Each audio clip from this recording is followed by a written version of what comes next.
Sure, Buffett. Guys, ring the alarm. This is a dangerous time right now to be African because America is sending out the troops again because Africans are fighting back. Unfortunately, there's so much infiltration. There's so much infiltration, guys.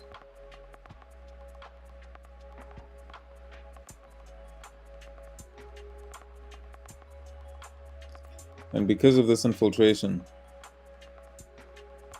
we don't know who's who in Africa and which side people are on. But we do know the few real revolutionaries in Africa that are actually fighting for the sovereignty of Africa. Not just these political players, these puppets that just spew rhetoric to make it sound like where Africa is right now is the best place for them, that we need more foreign direct investment so we can remain slaves to white capital. But America's now sending out the troops. As you can see, Langley now has been doing the rounds in Africa, and Kenya hosted him recently, where he had a sit down talking about how he respects Africa's sovereignty. You know, guys, no one's falling for this anymore except the puppets and those that want to be fooled. Nobody's falling for this. Anytime America says they want to bring freedom and democracy, it means that they want to take over, because they cannot allow Africa to be sovereign. If we're sovereign, we cut out the West, and they die out. They have no minerals. They've got nothing. All they have is what they've stolen from Africa over the years, which will eventually run out if we cut the supply. We are the tap. We are the supplier. Without us, they die. So they're doing everything in their power to keep themselves relevant, to make sure that we don't cut off that tap, so that we have been infiltrated everywhere all over Africa with puppet governments, puppet leaders. And now that we have a real revolutionary in Traore, who's inspiring so many Africans to rise up and fight for their land and fight for their minerals, they've now had to send a black man, Michael Langley, who's preaching Pan-Africanism. I told you, this Pan-Africanism thing has been infiltrated, guys. It's the same thing when white people talk about unity. White people don't care about unity. They just care about protecting their interests. And they'll use clever blacks. They'll use these insecure black people to help them fight their cause. You cannot fall for this. You cannot fall for this, guys. Like I said, particularly with South Africa, we are being attacked on all fronts. We're being attacked from the colonizer. We're being attacked from our so-called fellow African brothers who have nothing but malicious intent in South Africa to try to take over, to try to recolonize, before the black South Africans can even get a chance to breathe after our ancestors fought against apartheid.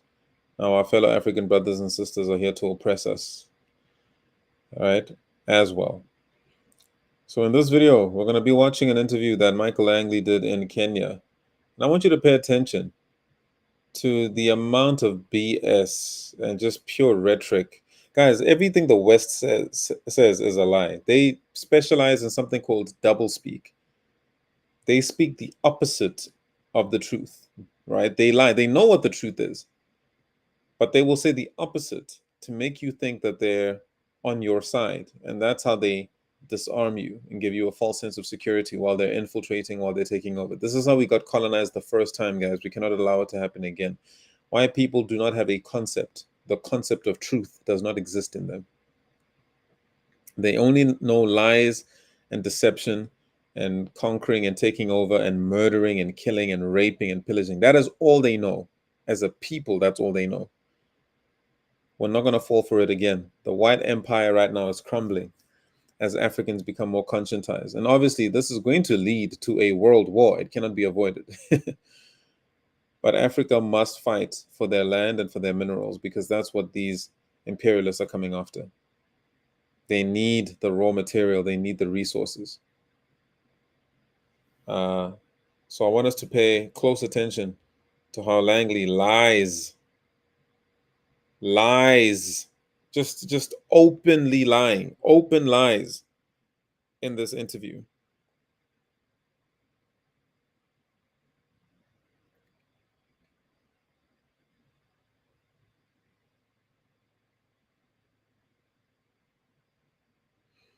Watch this.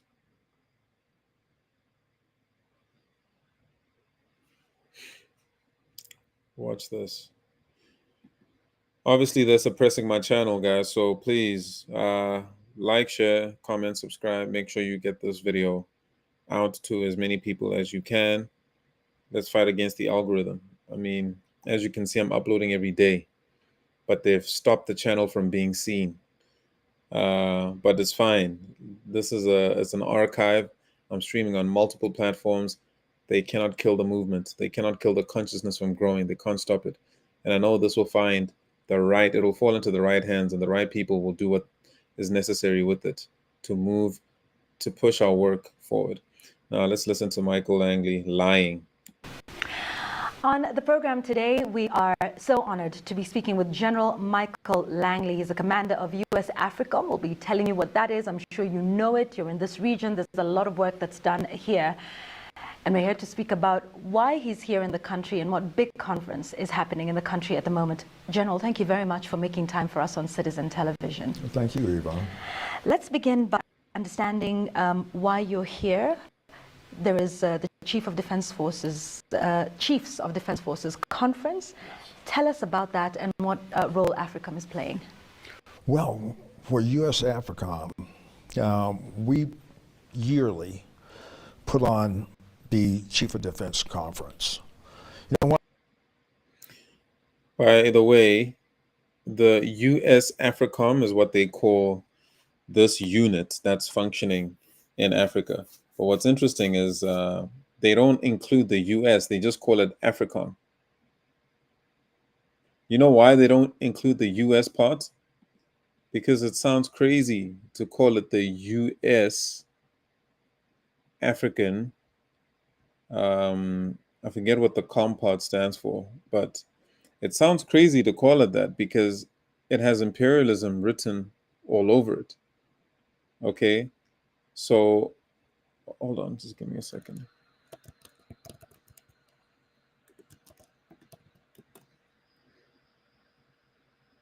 All right, it's called the United States Africa Command. I mean, it sounds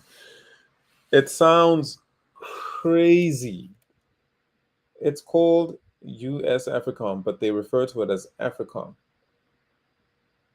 because United States Africa Command, it has imperialism written all over it. So, like I said, guys, if you're still falling for peace, democracy, and freedom, all the rhetoric, you are far behind, and it's time for you to wake up and be conscientized, because these people do not care about us. They're not here to help. Why would they want to help Africa? They need to keep Africa poor because they get raw material from us. Why would they want Africa to become rich? They need Africa to remain poor so that raw material can stay cheap for them. Does it make sense? So if Africa becomes sovereign and starts hitting them with tariffs, I'm telling you, for the first world crumbles. They cannot withstand. They can't stand. Okay? We have to be smart and wisen up to what's happening. You must become conscious and realize the game that is being played here. It's the funny thing is about imperialists, it's the same playbook. It hasn't changed. So the strategies are the same ones that they've used in Sudan, that they've used in Libya, that they are using in Congo, that they're not using in Burkina Faso. It's the same ones, and it's always to infiltrate and use one of our own, use a fellow African to betray the people, to betray the revolution, to betray the movement. Okay, so let's listen to what this man, who's come with the script The script is he's memorized a bunch of rhetoric. I wouldn't be surprised if this guy's been microchipped. I wouldn't be surprised. Who's to say he's even black? I mean, the technology that they're storing is far beyond what we could ever imagine. I wouldn't be shocked. I wouldn't be surprised if this guy wasn't even black. I wouldn't be surprised if this guy was microchipped. But he's come here just to spew a bunch of rhetoric. But let's listen.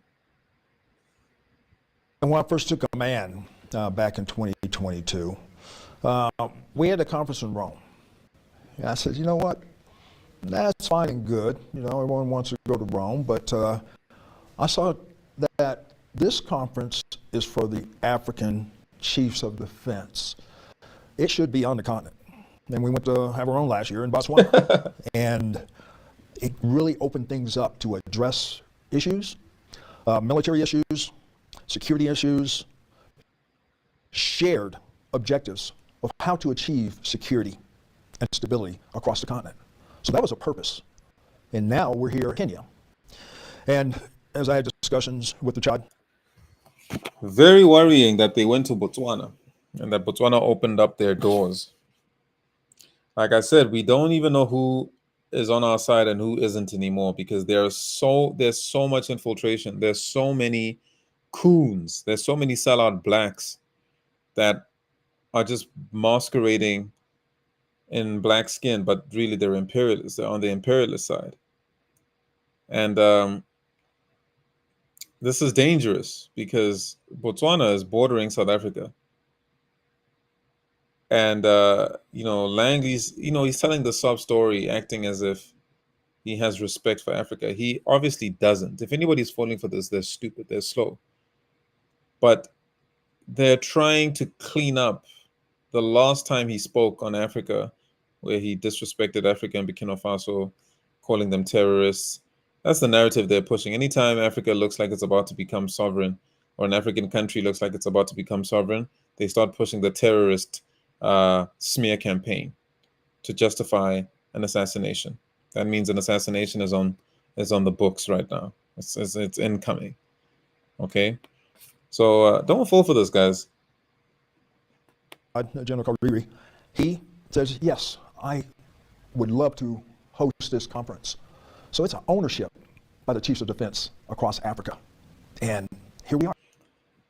I mean, these guys just use they'll emphasize keywords. He says ownership. You'll hear him talk a lot about ownership and sovereignty, because these are the buzzwords, the keywords that he's been told to emphasize and highlight over and over, because they don't think Africans are intelligent enough to understand that this is all propaganda. White people have regressed in terms of IQ. Obviously, if you're a racist, you're already low IQ, but they've regressed as far as intelligence, because they think the same methods that worked a long time ago are still going to work today, and that Africans are going to fall for it. Or even the world, not just Africans. They think the world is going to fall for this rhetoric, and only racists fall for this nonsense. We are. Tell us about the relationship between, Africa and, of course, the various militaries around Africa. And we'll come to Kenya in a moment. Mm-hmm. But speak to us about the cooperation and the support that's been provided. How would you categorize that? Oh, wow. It's broad and wide as far as our engagement with the militaries across the continent, across the regions from North Africa to Southern Africa, East and West. We deepen our partnerships with various countries and their militaries to build towards. Deepen our relationships with militaries. In other words, they're there to make sure that countries do not stage coup d'etats and become sovereign. They're there to destabilize things, to ensure that countries don't take ownership of their own land, resources, minerals. So America sends their militaries to cause destabilization. That's what he's talking about. Why would they send their military? Why not send your delegates in international relations to sit down like civilized people? Why send the military to Africa? You see that? When Russia sends their military, it's actually to help Africans become sovereign. When the West sends their military, it's actually to stop Africa from becoming sovereign. You get it? what we see first as security comes first. For good governance, to institutionalize the military is the first step to be able to get stability and also prosperity for countries. That's where we engage with various countries across West Africa, in East Africa, and across the Maghreb as well, and then in Southern Africa. We've been building on these relationships for years, since 2007, 2008, engaging with various African countries that have shared objectives, shared values in our approach to the threats, but also to explore the opportunities. Okay, what's the shared objective with Kenya?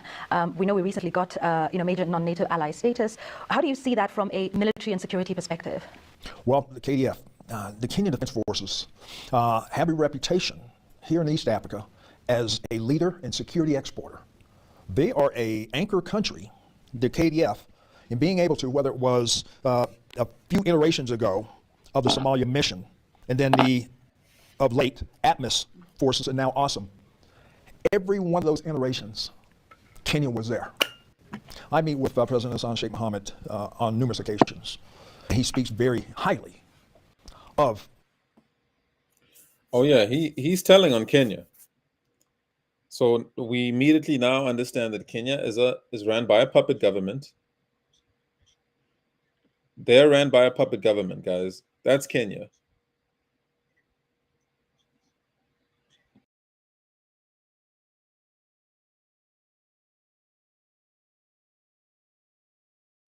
Brothers and sisters in arms on his border in Kenya, and their leadership, and how his Somali National Army depend on them to be able to be the leaders of institutionalizing and professionalizing the forces. Kenya does that so well. What do you see then, and now that we're talking about Somalia, let's speak about that for a moment. Now, ATMIS has been the drawdown from that. How would you assess the capacity of the army and the military there towards upholding security? Because, like you say, that's something that's shared between Kenya and Somalia. It ebbs and flows, especially during major transitions. And, point be known, I know that there was, at the first of the year, just a number of political type things, and I don't really get into that would affect overall security and the ability for the Somali National Army to perform, because there were some unknowns. And so whether it was between Somalia or the federal member states or the Somali national government and outwardly to other countries, there was things that they had to work out. That had effect on operations. I'm thinking they're getting past that, but the most pressing piece that stressed their continuation of operations was a transition from ATMIS to AWESOM at the first of the year. And anytime there's change, there is a ability for the adversaries to exploit that gap or seam in time and push their operations, trying to be able to get a foothold and take the fight to the Somali National Army. That's what we're seeing now. But this is a very resilient force. Force generation, a number of partners are helping to be able to recreate what they've achieved in the last couple of years across central Somalia and even into the south. Why do you think the threat remains so persistent decades on? There's been quite a bit of work that's been done in Somalia. AFRICOM has played a very central role. Why do you think the threat of terror remains persistent, and what is the end game? What does that look like? Well, part of it is Al-Shabaab, long-standing terrorist organization, sponsored by Al-Qaeda. I mean, the nerve, the irony, guys, double speak. Whatever they say, the opposite is true. So when they're talking about, oh, this and that group is terrorists, and Donald Trump even was calling Julius Malema a terrorist, just know that they're scared of that person because they know that that person is a true revolutionary that's actually trying to free the people.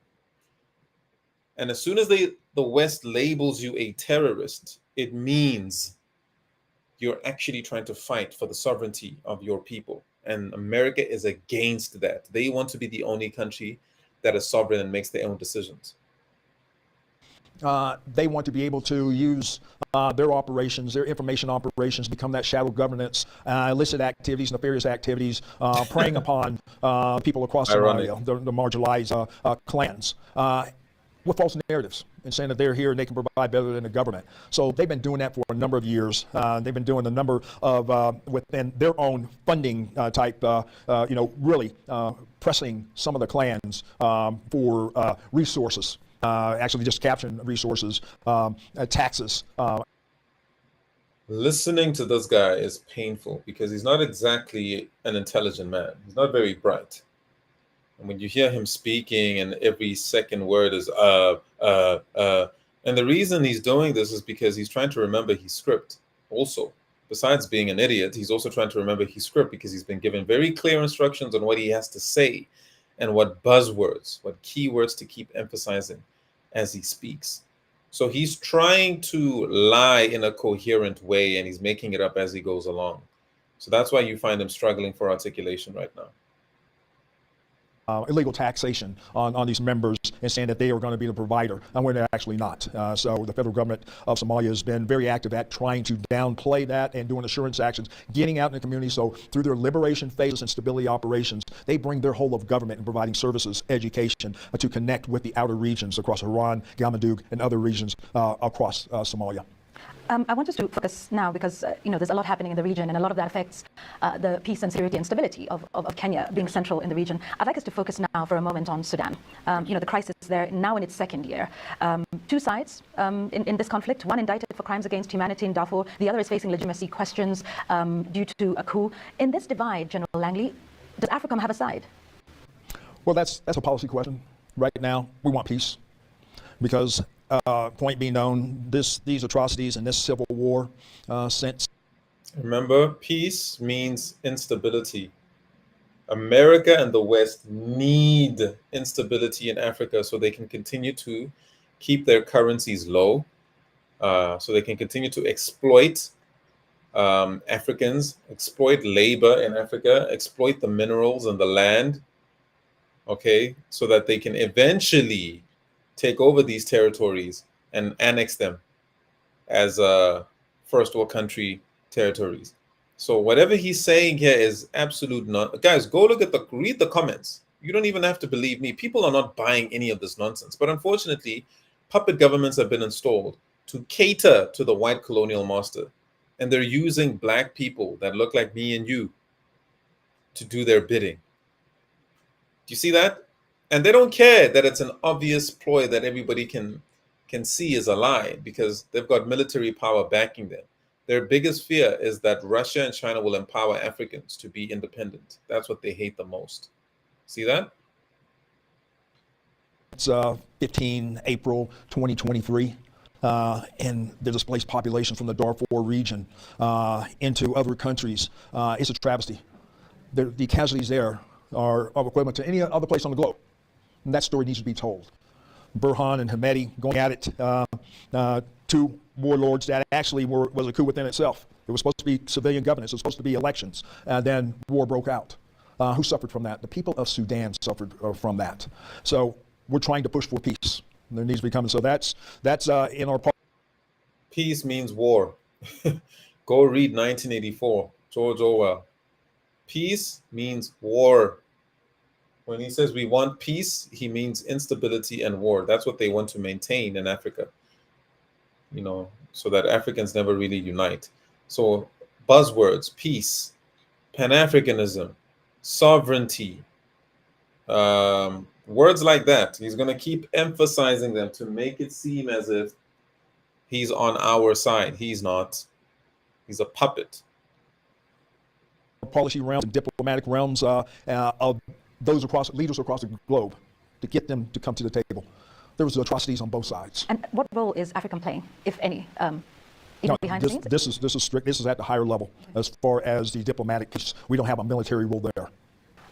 Do you see the Sudan conflict as posing a great security threat in the Horn of Africa? Or how would you assess, that situation? It could emanate. Yeah. It can emanate. Just the instability there, and could affect more migration, whether that migration goes east, west, or even north.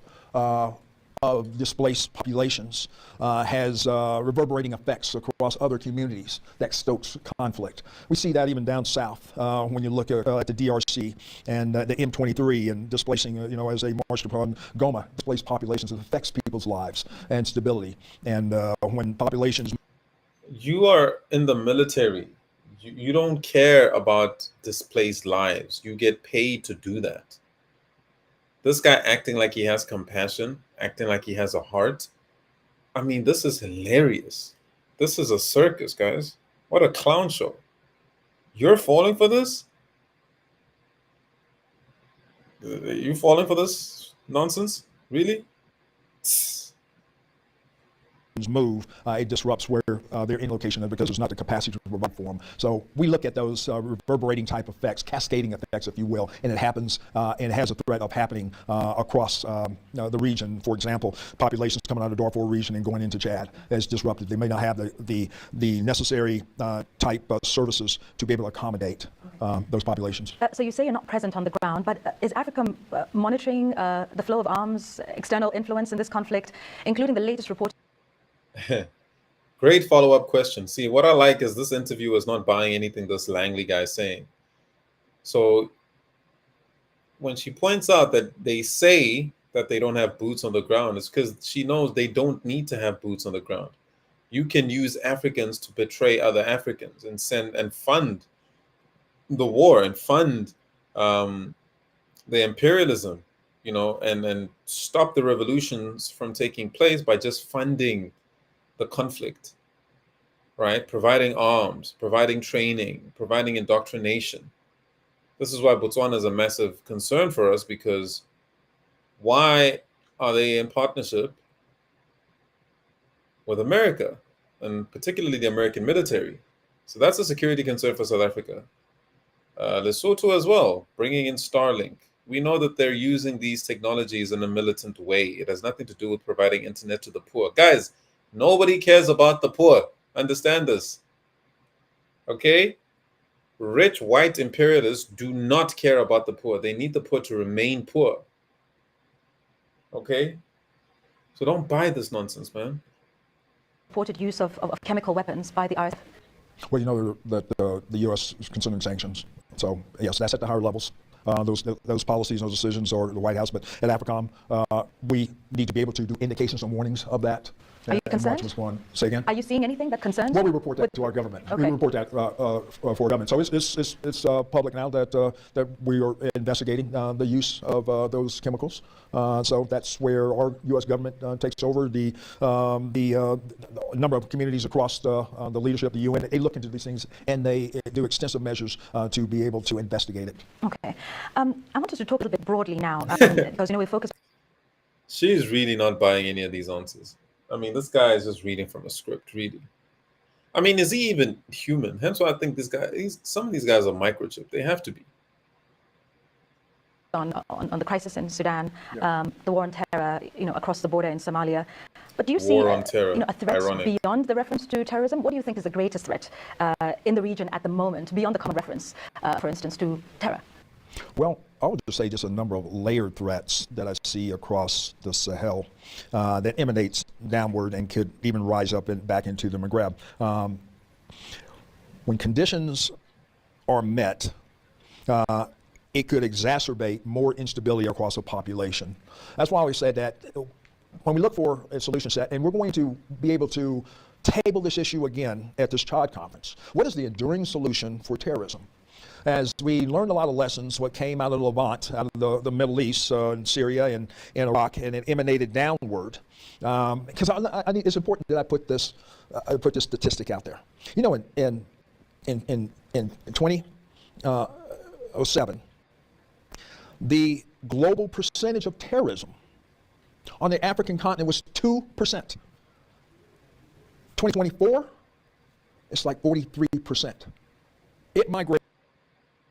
Who's measuring this? Who's the expert that's measuring this stuff? You know what's funny is when you give white people factual information and statistics, they say we can't trust it because it comes from black people, like the white farmer genocide in South Africa. When we give them statistics, they say we can't trust anything that comes from the South African government. In other words, we don't believe black statistics. So why should we believe statistics from the West? Who's compiling all of this? How are they compiling this type of research? Why should anybody believe them when they say that there's this much terrorism? Terrorism by whose definition? By the West definition? For Africans, this is liberation. It's the same as when they tell you that a dictatorship is evil, it's bad. Okay, if that's the case, look at China. China right now has one of the fastest growing economies. They produce the world's everything. They're fully industrialized. They're living in the future. But they will tell you that having a dictatorship is evil, and yet the West is ran by dictators that make people believe in democracy. What you're seeing in the West is not democracy, it's dictatorships. These leaders are pre-elected. They're trained. They're brainwashed to do what they're doing. It's the masses that don't understand. It's the masses that are not in on the loop. But to label people terrorists and then make that international news is pure propaganda, especially when we're talking about people that are trying to liberate their countries from imperialism, and you label them as terrorists. Who are you to say? Who are you to decide? Migrated down. That ideology migrated down, and some fighters did come through the Maghreb. Just a number of things, the Arab Spring, and the Libya downfall, but that narrative came down into the Sahel. So we're finding out that this jihad and this Islamic extremism kind of resonates with some of the populations and the marginalized populations across the Sahel, and it took hold and it turned very toxic. It turned to an atrocity, whereas these armed gangs took on a caliphate, a desire for a caliphate, which really stoked terrorism. So how do these countries meet this? There's a number of ways. None are modeling and simulations. It's not just kinetics. It's not just being able to have offensive operations to clear. It's a whole of government approach by these African countries, building in education systems, building in the true sense of religion in these populations and providing services so these military-age males are not indoctrinated into terrorist activities. Yeah. Is that a change of I mean, this is incredible. Are not indoctrinated. I mean, guys, just whatever they say, the opposite is true. Indoctrinated into terrorism. This is absurd.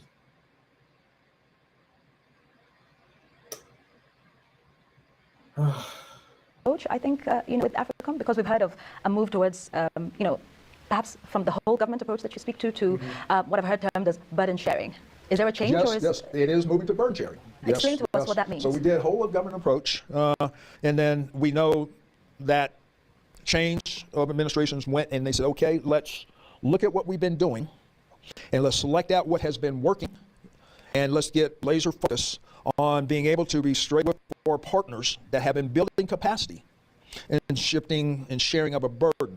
So a number of our partners have that capacity with other allies that collectively can still build that model.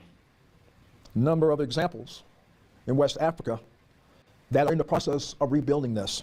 But the model is effective when you take into account of the whole community that's been affected by terrorism.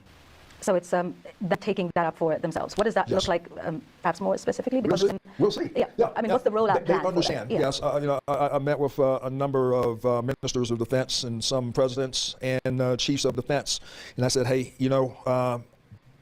there's a change of our approach. We're going to help you where we can. We do have different priorities, but we're still here for you. We still want you to lead it because you understand your consequences better than anyone. We don't prescript anything in AFRICOM. When I go and I call it a campaign of learning. Lies. You're calling people terrorists. You're providing fake statistics. You are prescribing to people what they should do. You're saying, hey, get rid of these so-called terrorists. They want actual freedom and liberation for their countries. We can't allow that. I mean, guys, this is just, it's overwhelming how much the West is willing to lie to maintain power. Now we understand how colonization was possible. These people know no limits to deception, manipulation, and lies. Learning. And people thought, yeah, he's doing a campaign of learning in his first year of AFRICOM. No, I've been doing a campaign of learning throughout. When I sit down with MODs, chiefs of defense, or presidents, I learn from them. I learn from them. They tell me what their approach is to terrorism. Bullshit. He wants to make it seem like this is a mutual, like we're mutually benefiting from this thing. We're learning that he's just a humble servant who wants to learn from Africans. No, you don't. Shut up. Jeez, these people can lie. Terrorism. And I figure out, they tell me how AFRICOM can help. All right, so it's about countries perhaps taking... Again, the framing of this, where, we've come to help against terrorism. I mean, how many times has he talked about terrorism? Jeez. up their own autonomy. General, let's talk about countries taking on their own autonomy. You are on African soil, not for the first time, but this would be a good moment to ask about one of the countries that has taken its own autonomy, and that's Burkina Faso. Yeah. Your remarks recently at the Senate seem to suggest that he's diverting, General Traore, is diverting its 4 billion gold reserves to sustain his military rule rather than for public welfare. These remarks sparked widespread condemnation across the continent. What did you mean by that? So Langley, he tried to make, as they do with any real true revolutionary, he tried to make Traore look like he was using the gold to basically maintain his dictatorship and not using it as he said he was, which is for the public's well-being and welfare. So they've tried to smear Traore's name. The smear campaign has begun. Oh, he's a terrorist. Oh, he's a dictator. Oh, the people are suffering and they're oppressed. And you'd be shocked at how many people really believe this nonsense. Not just about Traore, but just in general about any country that seeks its own sovereignty. They saw they're living miserably. Communism is bad. Socialism is bad. It's oppressive to the people. That statement. Let me speak to Burkina Faso's sovereignty. They maintain their sovereignty. They make the decisions how to use their resources. They make the decisions who their resources go to for military support. That's their sovereign right. But my cautionary tale was just from a military perspective. That was a Senate Armed Services Committee asking me a direct question. Burkina Faso, a lot of great things going on to progress them forward, okay? But then when you look at the military part of it, knowing that that's the epicenter of global terrorism. Did you hear that? He said that Burkina Faso's military is the epicenter of global terrorism. I mean, you can't make this up, guys. You absolutely cannot make this up. When did Burkina Faso's military become the epicenter of global terrorism? A man that's doing such amazing things for his people. This is Western propaganda at its finest, and he's just here spewing rhetoric and reading from a script.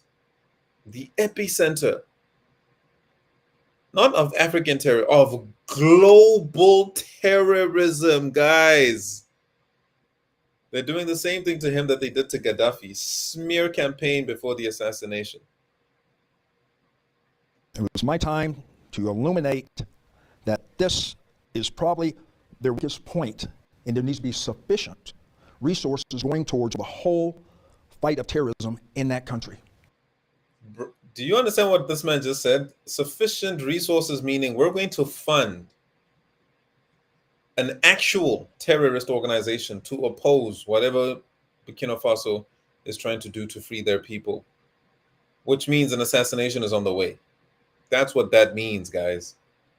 They're going to fund a terrorist group rising from within. Do you guys remember in the 90s and the 80s, the wars in KZN between the IFP and ANC? Do you know who funded that war? Who was bringing in weapons? It was the West. The West. So this is what they do. They fund terrorism and then act like they're being these heroes that are saving the day by putting an end to terrorism. They talked about the weapons of mass destruction, didn't show you a fucking thing. It's just one lie after another lie. And it's a shame. Gaddafi was killed by Obama. Obama greenlit that. A black man, so-called, or whatever, mixed, biracial, whatever you want to call it. But it's always our own people that sell out for a quick buck. This is why capitalism is so dangerous. Period. They make their decisions, though. That's their sovereignty, their sovereign right to make their decisions, what is appropriate, what's not.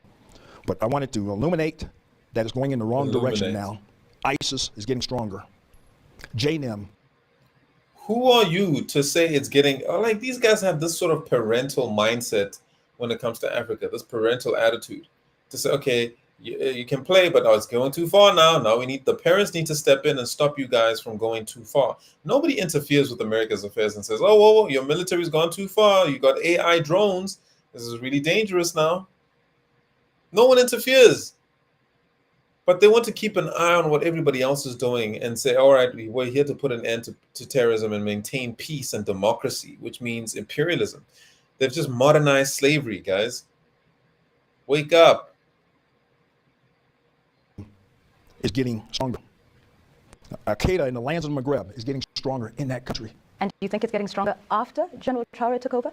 It has. Just look at the numbers of attacks. It really has since 2022. I've been tracking this since I took command.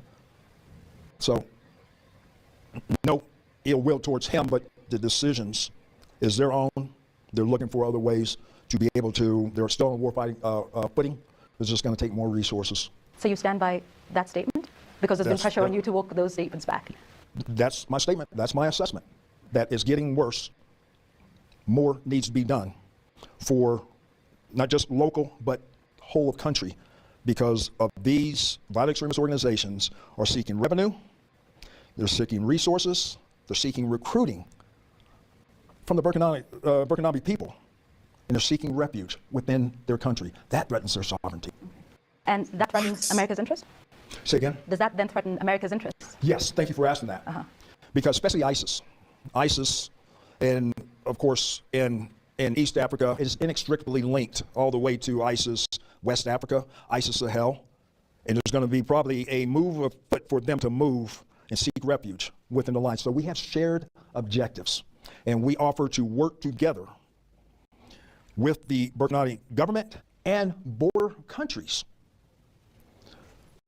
Mali, Niger, coastal West Africa countries, collective, because here's what these organizations do. Here's what these terrorist organizations do. They seek refuge in the seams or the borders of these countries and lets them thrive and grow and lets them recruit, gain resources to carry on their illicit and nefarious activities against the populations of those people. And what would America, perhaps AFRICOM, be prepared to do? Would you be considering an ouster like we saw with Muammar Gaddafi in Libya? Because there's still many Africans who are yet to recover from that. If this is a bigger threat, as you say, in Burkina Faso, what is AFRICOM prepared to do about it? We do indications and warnings. There's a number of activities that we do, and we'll just go ahead and mention building institutional capacity.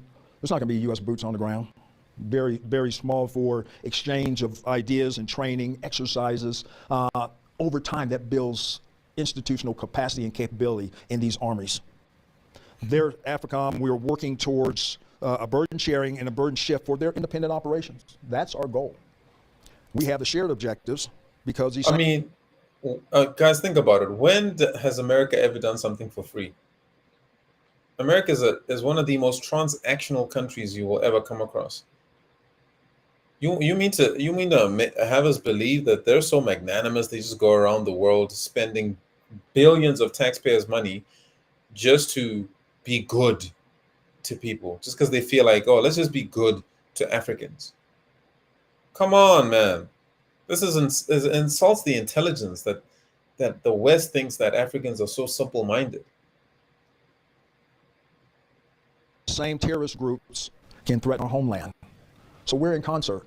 I was just in African Lion over in Morocco. A number of countries working together to be able to. Is Burkina Faso invited here today for this conference? Yes. They were invited to African Lion in Morocco. Yes. Like I said, we're moving forward. Okay. We're moving forward because we have that shared goal of defeating terrorism. All right. Speaking of that, because the reaction out of the statements that you made about Burkina Faso were several African leaders feeling you are speaking on sovereignty issues that America shouldn't be. As a result, there are those who see the role of Africa as less of a partner in the war against shared threats, as you mentioned, and more of a protector of Western or American economic interests that allows access to Africa's vast mineral resources, and as more of a. I like how she let him talk out the side of his mouth, only to basically let him know that, dude, the jig is up. We know what you guys are up to here. But she's trying to present it as if it's just this far-fetched conspiracy theory. Very good journalism here. She's not buying anything this guy's selling. And Langley is just not a naturally intelligent person enough to really know how to maneuver in a situation where the world is already onto the lies of the West. And it's becoming increasingly difficult for the West to maintain the power because the world has kind of smartened up to all their strategies. We understand fully what they're up to. Paternalistic relationship than one of respect amongst peers. What would you Yeah. respond to that? I respond that there's others on the globe that do that. There's others on the globe that Like do who? that. I won't Like even who, bring it General? up. We should even already know, okay? But I won't even bring that up. I mean, it's nonsense. You already know he's talking about China and Russia saying, oh, they have a paternal relationship with, as if the US or the West respects Africa's sovereignty. They don't. I mean, guys, this is doublespeak. They lie like it's nothing. They say the opposite of what the truth is, like it's nothing. They spew rhetoric like it's nothing. Because they trust and believe in their superiority enough and trust and believe in our stupidity enough to keep peddling these lies and thinking they can get away with them. So he's trying to frame the relationships and the perceptions and really just alter reality through propaganda. This is what they do, guys. They lie. They just lie. It's just doublespeak without hesitation. This is what they have to do to maintain power. And I promise you that power is dwindling. People are waking up to the West strategies of imperialism. Okay. We respect their sovereignty. We respect their decisions. No, you We respect don't! their decisions of who they choose as a security partner. And then we me. measure the common denominator that's keeping these countries across the Sahel from progressing forward. You know, in 2050, You. know, the largest workforce on the globe is going to come out of the continent of Africa. The youth need hope. They need peace and stability so they can hit their potentials. That's a long-range goal of Africa. I mean, he just sounds like a bad actor. So they can reach their potentials. What the fuck? You guys, America cares about Africa reaching its potentials so that their currencies can get stronger, so that you can't just get raw materials for free from them anymore, so that you can't exploit them anymore, so that America's economy crashes. That's what America wants. Man. Africa as we look to help these countries set those conditions for stability and security so prosperity can be presented to all the populations and the youth. Pan-Africanism is real and strong, and there's an opportunity to come up on the global stage. Nah, did you hear this man say Pan-Africanism is real and it's strong? I mean, they sent a black.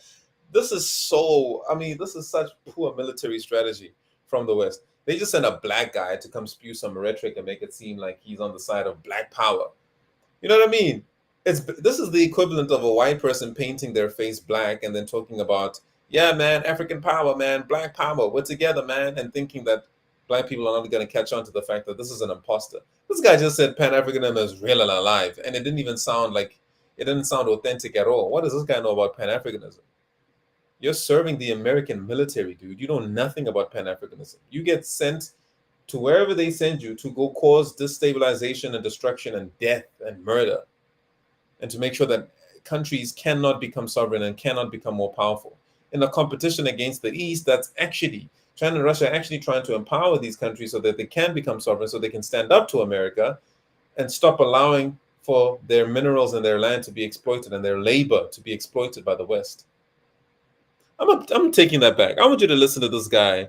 This is horrible acting, guys. Listen to this. It's terrible acting. Hello, bot. Welcome to my channel. I know you're a bot. Go fuck yourself, motherfucker. That's a long-range goal of AFRICOM as we look to help these countries set those conditions for stability and security so prosperity can be presented to all the populations and the youth. Pan-Africanism is real and it's strong, and there's an opportunity to come up on the global stage, and this continent can do it. That's what we really envision. So you're not concerned about China and Russia expanding their military and economic influence across the continent? We are concerned about it, yes. What about it concerns you? Well, you know, their influence. Their influence may not be looked upon as being a positive influence. For who? For America or for Africa? Well, for Africans, okay? And then, so Americans. For Africans, okay? Dumbass. I mean, this interviewer she just gave him such a false sense of security so she could basically expose him. Great interview. Americans have that in mind, that for the African people across all countries, be able to hit their maximum potential and independence and sovereignty and also freedoms by rules-based international order, being able to get on the global stage and take a leadership role and provide for the people in peace and stability. Peace and stability, sovereignty, Pan-Africanism. I mean, he's just come on, guys. This is so.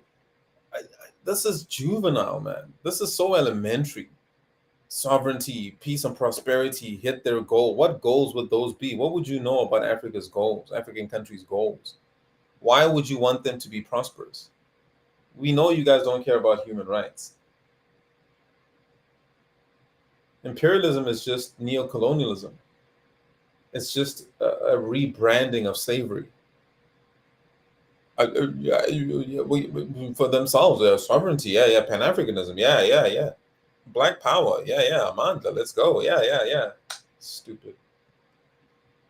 Some of those aims are not the same as the approach of those other countries on the global stage.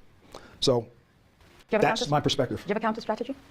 Do we have a counter strategy as far as to China, Russia, their presence, because you say it doesn't align with the shared value? Well, what we watch is the continent of Africa does not need to be militarized. Let's put it that way. Why? Why don't they need to? You just said you believe in their sovereignty. Now you're saying you're taking on the parental role that you said Russia and China take on. Now you're taking a parental role and saying they don't need to be militarized. Who are you to make that decision for Africans? Who are you to make that decision for Africans? How would you know they don't need to be militarized? Why is America militarized? Why is it okay for America to be militarized but not for Africa to be militarized? I mean, the double standard is insane, guys. This is insulting. Does not need to be militarized. And so we watch, as far as security agreements and what does it mean? Is it really for the stability to fight the threats of a African country, or is it for them and their ability to establish a global hegemon of basis? That's what concerns us. We'll have to leave it there for now. Thank you very much, General Michael Langley. Thank you very much for speaking with us on Citizen Television. We appreciate your time. It's funny because she wasn't buying it. Let me show you guys the last time that the West cared about. Let me show you the last time the West cared about sovereignty, stability, prosperity, and all these stupid buzzwords. Let me show you what happened the last time. This is Libya.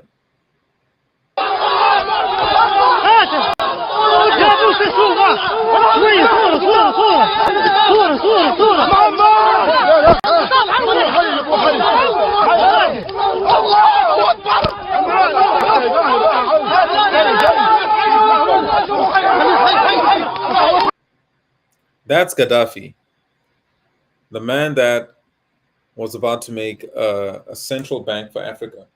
And they said, whoa, we got to stop him. He's got a vision to make Africa sovereign, really sovereign, not the nonsense they're spewing with all this rhetoric. This is what America means when they say we want to bring freedom and democracy and sovereignty, and we respect your sovereignty, and we want prosperity for you, and we want, quote unquote, peace. This is what they mean.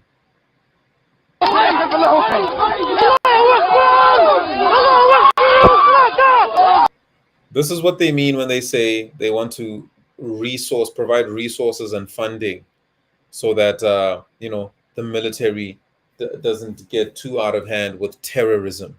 This is what they mean. They mean to use the people on the ground to infiltrate and get rid of a benevolent dictator who's actually doing good things for his people.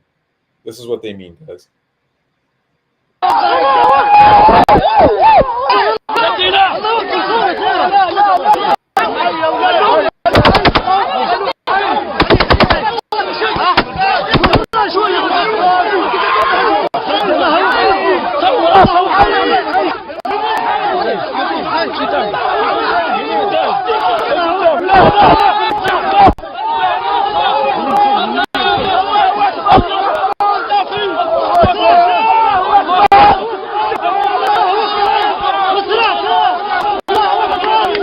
Oh!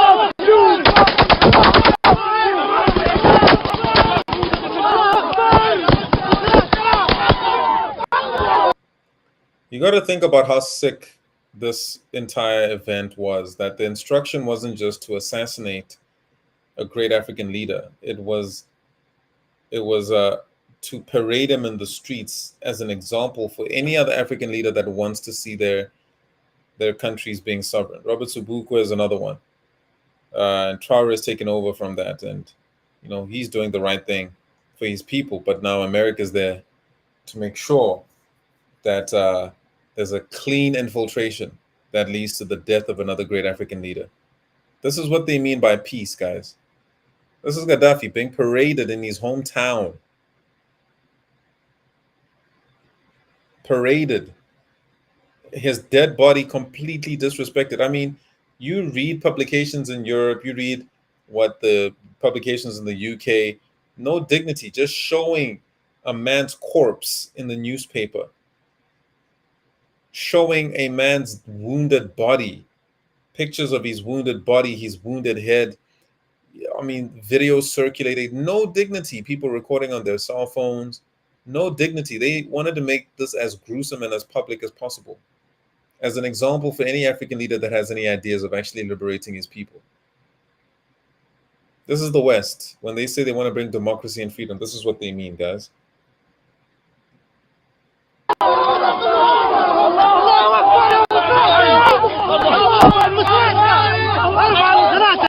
This is freedom of democracy, guys.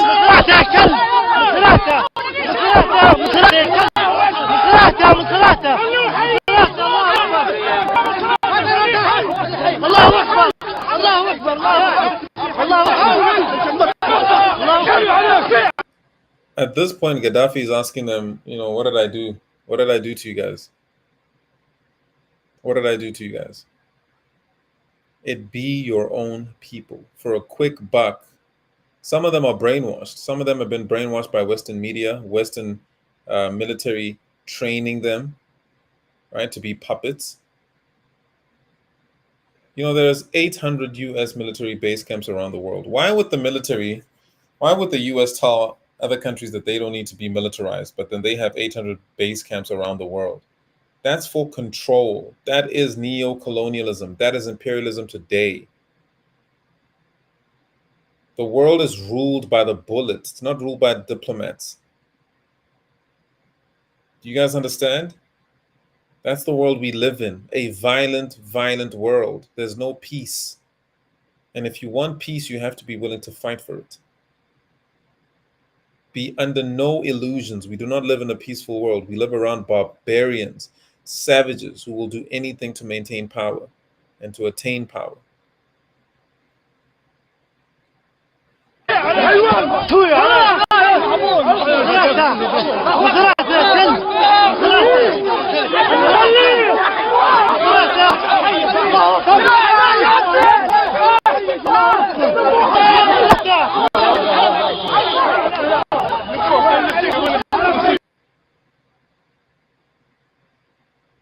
And then they killed Gaddafi's son as well. And they showed these disturbing images all over the world. They didn't even try to censor it to protect this man's dignity. And they killed his son. They showed the image. They showed everything. Now let's listen to Traore when his recent visit to Russia, where he was talking about Langley's original comments. And you said that he was hurt that a black man is being used to basically fight against an African that is a true liberator of his people. So we'll look at a few clips from Traore, and just pay attention to how Traore explains the brainwashing of imperialism through the media.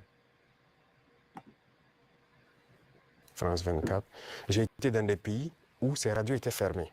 Mais on prenait des applications, on enregistre leur journal pour écouter. À partir d'un moment, il y a un déclic. Je commence à comprendre qu'ils conditionnent nos cerveaux pour accepter ce qu'ils veulent. C'est leur narratif qu'ils veulent qu'on apprenne. Et depuis ce temps, moi, je commence à faire la part des choses. Et j'ai compris que c'est très dangereux ce qu'ils font. Et aujourd'hui, plus que jamais, je me rends compte qu'ils ont conditionné l'esprit, surtout des Africains. Dans la région, comme vous savez, la situation sécuritaire tout cas, nous essayons d'évoluer sur les champs de bataille. Ça, c'est la première des choses, parce qu'il y a plusieurs facteurs qui rentrent en ligne de compte. Sur les champs de bataille, il y a de l'évolution. Si on prend de 2023 aujourd'hui, nous avons pu récupérer beaucoup de zones que nous avons pu pacifier. N'empêche que l'ennemi se renforce aussi. Il y a beaucoup de combattants étrangers qui rejoignent le rang des terroristes. There are many foreign what? Fighters.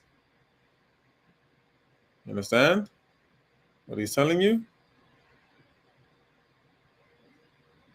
Who's bringing in these foreign fighters? Who are these infiltrators? It's not Russia. It's not China.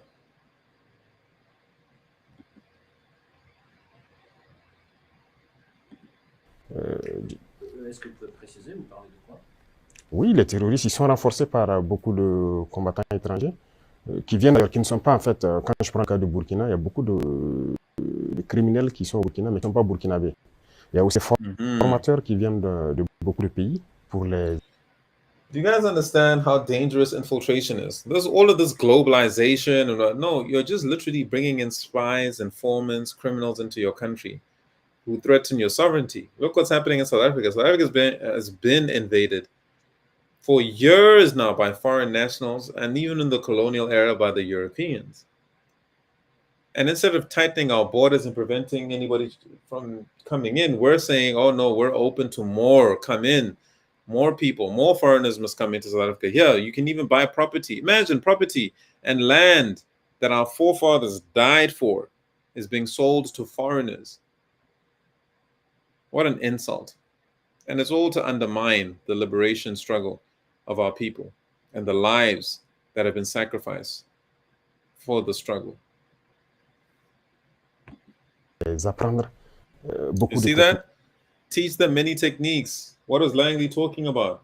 Going to African countries to exchange ideas, to teach them techniques. Countries like Botswana, training their militaries. Come on, guys. You got to read between the lines to understand what's going on. Technique. Mais c'est pas du terrorisme en fait, c'est de l'impérialisme. L'objectif pour eux, c'est de nous maintenir dans une guerre permanente, qu'on ne puisse pas se développer et continuer à piller nos richesses. Aujourd'hui, les terroristes utilisent des drones pour faire le combat et tout. Donc, ce sont des professionnels venus. Now imagine Rupert and them begging for Starlink, begging for drones to come into South Africa to help with crime. Bullshit. It's for surveillance and control and the protection of whiteness in South Africa. That's what it's about. And to make sure that black people can't stage a coup d'etat in South Africa and overthrow the government that they've planted.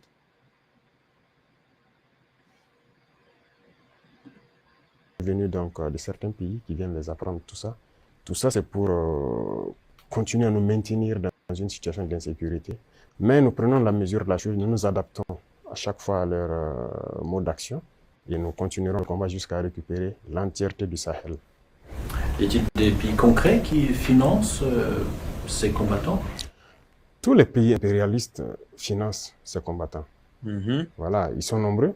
On ne peut pas les citer voilà, individuellement. Il y en a qui sont même cachés, qu'on ne peut pas imaginer. Mais ils sont nombreux. Quand on fait défiler when you look at the machines that won the war, from the T-34 tanks to modern vehicles, you notice the technological evolution of the Russian army, which inspires us to develop in the same direction.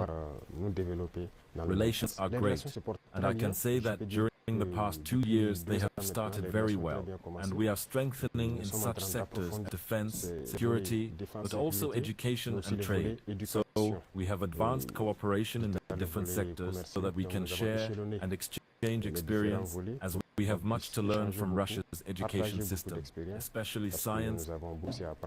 It must be mentioned that until today, gold was Burkina Faso's first export product. But we have developed agriculture, first for self-sufficiency, but also for foreign trade and export.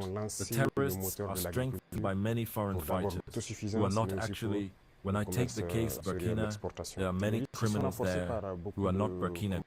There are also instructors who come from various countries to teach them many techniques, but it's not terrorism.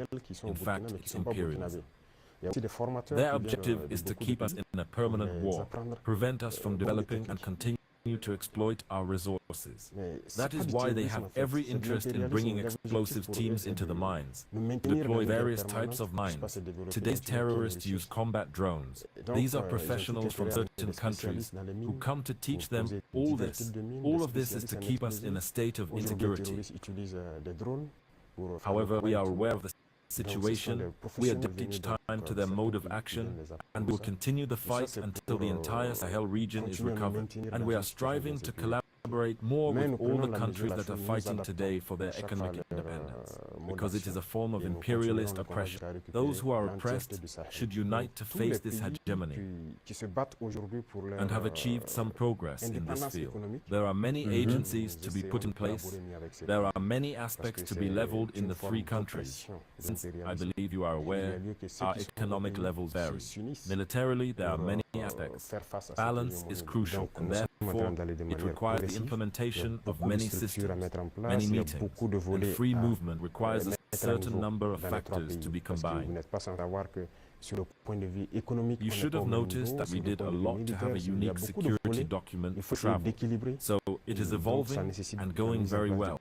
I think it was them who have contributed to reducing their own influence, because they have a paternalistic conception of our relation. When you look at everything we do, every initiative we take, it's associated with Russia. Some might say they are influenced by Russia. Everything that happened is because of Russia. Why do they have closed eyes like that? Africa is not capable of developing anything, inventing, innovating, or taking initiatives. That's what we are fighting against. And take a look at their statements. Those of the French President, Emmanuel Macron, for example. He is always saying young Africans are influenced by Russia, and Western media, all they do is lie. And speaking of AES, Alliance of Sahel States, which is a model of emerging structure, they can't spend their day without mentioning Burkina or AES. They cannot but talk about it. And every time they seek to use this information to manipulate the youth, it no longer works. I think people are quite aware they managed to distort history by using this rhetoric, including the history of Africa. They pass off lies as the truth, leading to some young Africans not knowing Africa's history. What has Africa done? Some don't even know that our grandparents fought, being used as cannon fodder, and in return killed like animals. Do people know that when France experimented with its first atomic bomb, it was black soldiers who were placed in the lethal radius to see what effect it had? It's all in the archives. Everything they used against Africa is terrible. So there is all this that must be communicated for young Africans for them to learn it, because there are still many in the dark who continue to support the imperialists, believing what they say and do. Africa must learn its history. Wake up. This is what we also fight for. My biggest regret is having spent a good part of my youth listening to radios like RFI, France 24. I've been living in countries where these radios were the only one. We would use the programs, record the news to listen to, but after a while, there was a click. I began to understand that they brainwash us to accept what they want. It's the narrative they want us to learn. Since then, I've become more aware of this, and I've understood that what they do is very dangerous. And today, more than ever, I realize that they have especially manipulated the minds of Africans, and you can play a significant role in waking young people's consciousness, helping them understand how the world works, and preventing them from falling into the trap of those narratives.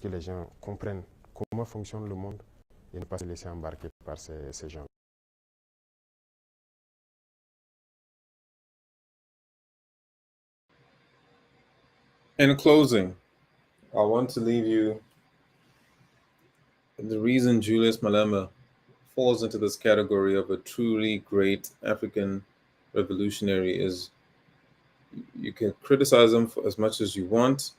He has stood on the same principles as far as getting the land back to the people.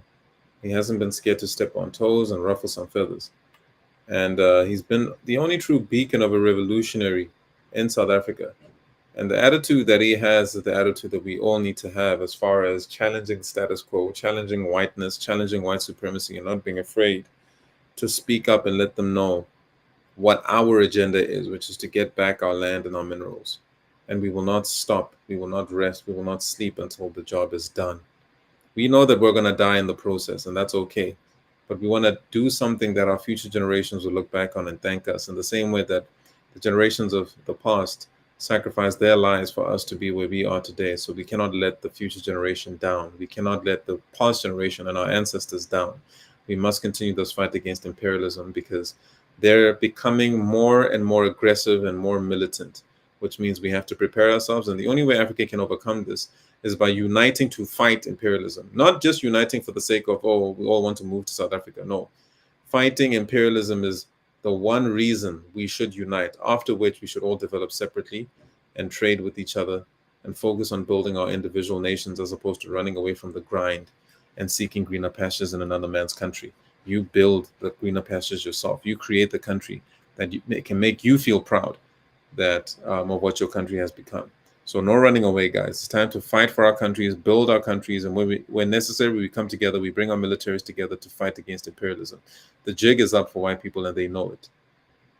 Imperialism will not last much longer. This empire of white supremacy is falling before our very eyes. It cannot stand. And in closing, I'll leave you with Julius Malema standing on business as he always does. I was not there when Madiba clinched deals with those people. Right. If there is any commitment Mandela made with them and then we are going against it, they must go to Mandela. We don't owe them anything. We have no agreement with them. Nothing. And we're not bound by Mandela's resolutions at all. We're not bound by the decisions taken in the negotiations. We're not there. We are here now. And we are going to chart a way forward and determine our own destiny. Madiba did what he had to do. The conditions then maybe were not favorable for him to do what we are doing now. And we are not Mandela. I think people should get that very clear. We're not Mandela, and we're not going to do Mandela things here. We're doing our own thing now. And this will benefit our children. We are so uncompromising about that. We've compromised for far too long. And what is even worse is that those who are in possession of the land are refusing to release it. They said willing buyer, willing seller. Even if you are a willing buyer, they are no longer willing to sell. All the so-called prime land, they're taken by them or they sell it to foreigners. They sell it at abnormal amounts. If you go to Cape Town, if you come here in Sandton, in Joburg here, land is extremely expensive, making it impossible for even a willing buyer in South Africa to buy a piece of land at waterfront. That is a deliberate exclusion. Mandela gave them a favorable deal. He said, willing buyer, willing seller. They didn't take advantage of that and sell at a reasonable price. No, they were not willing to sell. They even increased the price. Cape Town is only affordable to the foreigners.